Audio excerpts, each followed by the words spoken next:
अस्सलामुअलैकुम सामीन। 22 जुमादल उखरा है, 15 जनवरी है। खबर का उन्वान है नेपाल में बड़ा हादसा, अभी तक 45 लाशें बरामद हो चुकी हैं। आमदा इत्तलात में बताया गया है कि नेपाल के पोखरा इलाके में यति एयरलाइंस का तैयारा हवाई जहाज गिरकर तबाह हो गया है। यति एयरलाइंस का तैयारा पोखरा के पुराने और नए हवाई अड्डे के दरमियान गिरकर तबाह हुआ है।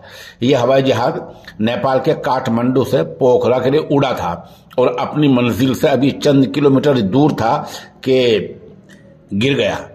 इस हवाई जहाज में 72 लोग सवार थे, जिनमें से अब तक 45 की लाशें बरामद हो चुकी हैं। 40 और 5 45 की लाशें बरामद हो चुकी हैं।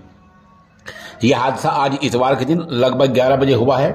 चीफ जिला ऑफिसर टेक बहादुर ने मकामी मीडिया को ऐसी इत्तला दी है।